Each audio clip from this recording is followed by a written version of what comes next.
Hi student, hello बच्चों। आज का ये वीडियो मेरा उन छात्रों के लिए डेडिकेटेड है जो 10th का रिज़ल्ट पास करके बहुत सारे कन्फ्यूजन में हैं कि अब उन्हें आगे कौन सा सब्जेक्ट चूज़ करना चाहिए, कौन सा लेना चाहिए, कौन सा नहीं लेना चाहिए। और वही समस्या पेरेंट्स की हो जाती है कि आखिर बच्चे में रुचि किस सब्जेक्ट में है और किस सब्जेक्ट में मेरा बच्चा अच्छा कर सकता है। तो ये बहुत बड़ा कन्फ्यूजिंग वाला मैटर होता है, और जबकि यही क्या होता है का लाइफ डिसाइडिंग फैक्टर भी होता है, क्योंकि 11th क्लास जो होती है वो फ्यूचर में आपने क्या करना है उसको डिसाइड करती है। तो इसी को लेकर मैंने ये वीडियो बनाना चाहा है, और मेरा प्रयास है कि मैं बच्चों की और उनके पेरेंट्स की कुछ समस्या को, कुछ कन्फ्यूजन को कम कर सकूं। तो बच्चों, जैसा कि रिज़ल्ट सारे स्टेट्स के आ चुके हैं, सीबीएसई बोर्ड जो भी होम बोर्ड्स, स्टेट बोर्ड्स जो भी हैं, सबके रिज़ल्ट डिक्लेयर हो चुके हैं। तो जो बच्चे बहुत अच्छे नंबर से पास हुए हैं या जो बच्चों ने ये कक्षा 10 की परीक्षा उत्तीर्ण की है, वो सभी बधाई के पात्र हैं। सभी को मेरी ओर से शुभकामनाएं, और उनके आगामी फ्यूचर्स के लिए भी मैं उनको बहुत बहुत शुभकामनाएं देता हूं कि वो फ्यूचर में कुछ अपने पेरेंट्स के अरमानों पर खरे उतरें और फ्यूचर में कुछ अच्छा करें। तो बच्चों, आज जो ये वीडियो बनाने का मेरा मकसद था, अक्सर हमने देखा है कि जैसे बच्चा कक्षा 10th क्लास पास करता है तो उसके सामने कन्फ्यूजिंग वाला मैटर आ जाता है कि अब क्या किया जाए। ठीक है, मैं इस सब्जेक्ट में अच्छे नंबर लाया हूँ, इस सब्जेक्ट में अच्छा कर सकता हूँ या इस सब्जेक्ट में अच्छा करूँगा, क्योंकि जो 10th तक का सिलेबस है वो बहुत जनरल सिलेबस होता है। और अब जो 11th क्लास में जो सिलेबस होता है बच्चों, ये आपका लाइफ डिसाइड करता है कि आपको लाइफ में किस डायरेक्शन में जाना है, किस डायरेक्शन में आपको काम करना है, इसको डिसाइड करता है। तो कई बार हम गलती कर जाते हैं गलत सब्जेक्ट चूज करके, और फिर हमारे लिए बहुत डिफ़िकल्टी पड़ जाता है, और फिर हम आगे फ्यूचर में भी उस क्षेत्र में कुछ कर नहीं पाते। और जो सब्जेक्ट में हम अच्छा कर सकते थे या जो क्षेत्र में हमारा स्किल था, उसको हमें बताने वाला कोई नहीं था कि आप इस ओर जाइए, आप इसमें अच्छा कर सकते हैं। क्योंकि मैं नहीं मानता, हर बच्चे के अंदर कुछ ना कुछ स्किल छिपा होता है। वो लाइफ में बहुत अच्छा कर सकता है, लेकिन कमी क्या रह जाती है उसकी गाइडेंस की, उसके डिसीजन लेने की। तो उसी पर मैं आज ये वीडियो आपको डेडिकेट कर रहा हूँ कि बच्चों, पहले अपने आप को जानना है। और पेरेंट्स से भी मेरा रिक्वेस्ट है, आप भी अपने बच्चे को बहुत अच्छी तरह से जानते हैं, उसका स्किल किस लेवल का है, क्या चीज़ें बहुत क्रिएटिविटी उसके अंदर है, उस पर आप ज़रूर जाइए। उसमें आपका बच्चा बहुत आगे जाएगा। तो आप कोई सब्जेक्ट बच्चे के ऊपर थोपे नहीं, यही मेरा आपसे अनुरोध है। और बच्चों से भी मेरा अनुरोध ये है कि आप अपने अंदर कुछ जानिए। ठीक है, आप अभी 10th क्लास पास करके आए हैं, बहुत छोटे हैं, लेकिन फिर भी कोशिश करिए कि मैं क्या अच्छा कर सकता हूँ, क्या स्किल क्या मुझे बहुत अच्छा लगता है, कौन सा स्किल मेरे अंदर है। हालांकि आप उसको बहुत करीब से नहीं जान पाएंगे, लेकिन क्या आपको अच्छा लगता है ये तो आपको पता होना चाहिए। और पेरेंट्स को ज़्यादा इसमें अलर्ट रहने की ज़रूरत है, क्योंकि बच्चा बहुत छोटा है, वो नहीं जानता कि उसके अंदर क्या स्किल है। स्किल अंदर है, लेकिन वो स्किल को जानता नहीं है।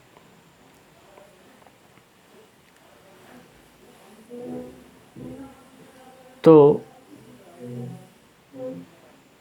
अगर आप साइंस स्ट्रीम चूज करते हैं, क्योंकि मैं साइंस का टीचर हूँ, मैं साइंस की बात करूँगा। हालांकि जो अदर सब्जेक्ट हैं आर्ट्स के, हिस्ट्री है, ज्योग्राफी है, इकोनॉमिक्स है, तमाम कॉमर्स हैं, फाइन आर्ट है, आर्ट्स है, एक से एक सब्जेक्ट है, कोई किससे कम नहीं है और सब में अपार संभावना है।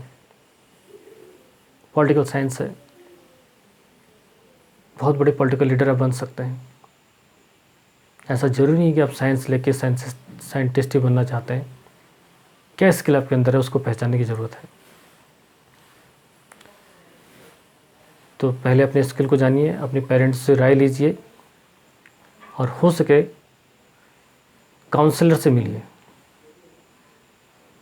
हो सके तो आपको जानने वाले, पहचानने वालों से मिलिए। डिसाइड करिए कि आपको कौन सा सब्जेक्ट चूज करना है। तो जैसा कि मैं साइंस टीचर हूँ, केमिस्ट्री टीचर हूँ, तो मैं साइंस की बात करूँगा। लेकिन मेरा हमेशा जब भी मेरे पास बच्चे आते हैं साइंस स्ट्रीम चूज करने के लिए, मेरा पहला लेक्चर, पहला उनके साथ काउंसलिंग होती है। उसके बाद ही हम डिसाइड करते हैं कि बच्चे को साइंस दी जानी चाहिए या नहीं दी जानी चाहिए। हम जानने की कोशिश करते हैं उसके अंदर स्किल है या नहीं है। तो बच्चों, अगर आप साइंस स्ट्रीम चूज करते हैं तो दिल से करिए, आपके अंदर स्किल है। कंप्यूटर साइंस है, फिजिक्स है, केमिस्ट्री है, बायोलॉजी है, मैथ्स है, ये बहुत ऊंचे मकान पर आपको ले जा सकता है।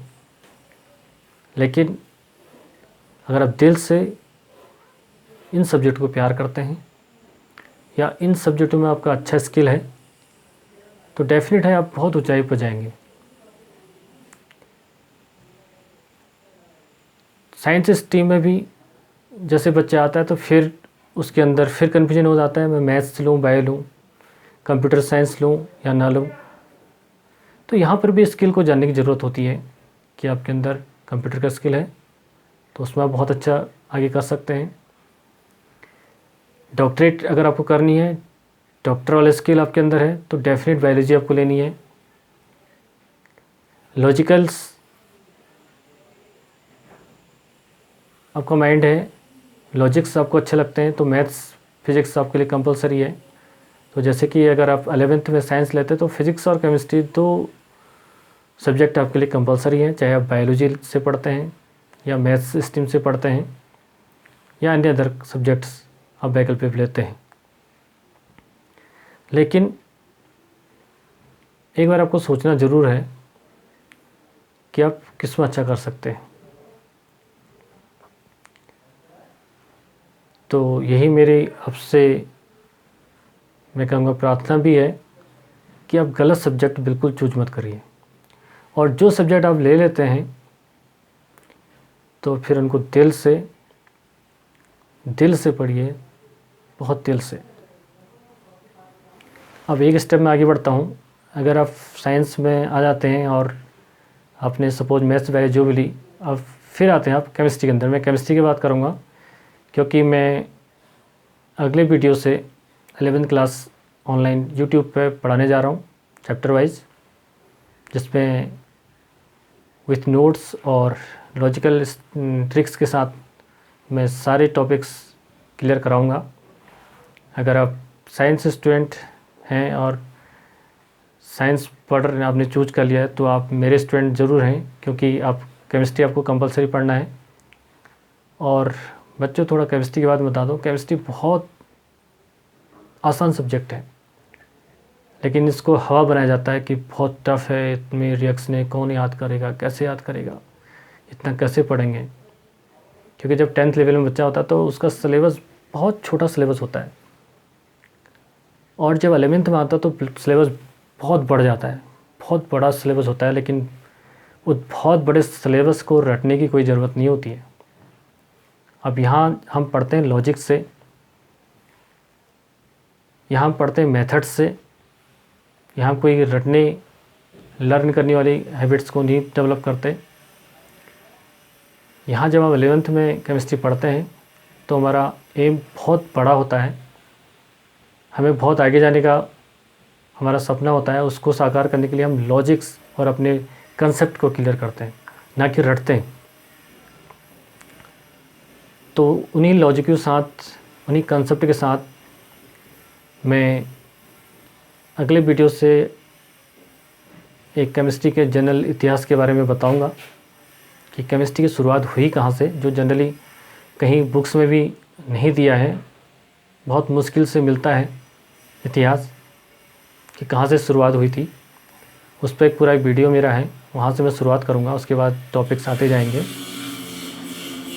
लेकिन कोई भी सब्जेक्ट लेने से मैं एक बार फिर आपसे कह रहा हूँ कि हमें दिल से उस सब्जेक्ट को प्यार करना है, तभी उसमें हम बहुत सक्सेस हो सकते हैं। और आप बिल्कुल नहीं घबराएं कि 10th में तो हमारा इतना कम सिलेबस था साइंस का, वो भी फिजिक्स, केमिस्ट्री, बायोलॉजी, साइंस की इतनी बुक थी और उसमें तीनों सब्जेक्ट एक ही में हो जाते थे। लेकिन यहाँ तो अब इतने बड़े बड़े मोटी मोटी बुक्स आ गई और फिजिक्स अलग हो गया, केमिस्ट्री अलग हो गया, बायोलॉजी अलग हो गया। तो ये अलग होना बहुत ज़रूरी है, क्योंकि आप अब अपनी लाइफ को डिसाइड कर रहे हैं। अब किसी विशेष क्षेत्र में आपको जाना है तो उस सब्जेक्ट को आपने डीपली पढ़ना है, फास्ट पढ़ना है और कंसेप्ट से पढ़ना है, न कि रटने वाला मेथड से नहीं। तो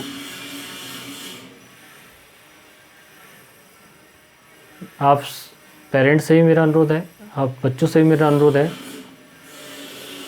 अगर आप साइंस स्ट्रीम चूज करते हैं तो केमिस्ट्री या फिजिक्स कोई भी वास्ट सिलेबस नहीं है, बहुत आसान है।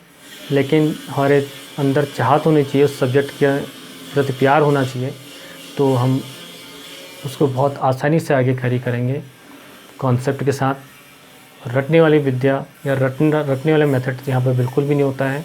कंसेप्ट हमें सीखने पड़ते हैं और कंसेप्ट हम सीख जाते हैं तो हम उसमें पारंगत हो जाते हैं।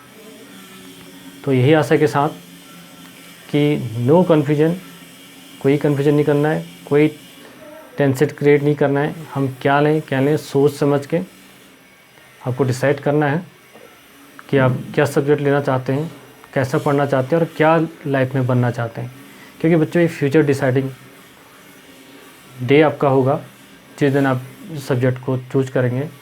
कोई भी सब्जेक्ट आज स्ट्रीम चूज करेंगे, साइंस, आर्ट, तो ये आपका लाइफ में आपके साथ रहने वाला है।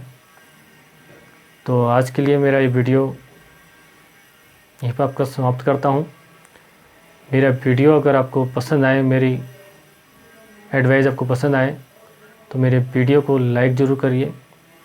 और अगर आप 11th क्लास में साइंस चूज कर चुके हैं तो जल्दी से मेरे चैनल को सब्सक्राइब करके मेरे सारे वीडियोस, मेरी सारी क्लासेस को पढ़िए। मैं लगातार आपके लिए वीडियो बनाता रहूँगा और क्लास कैरी करता रहूँगा। तो आज के लिए इतना काफ़ी है। Thank you very much.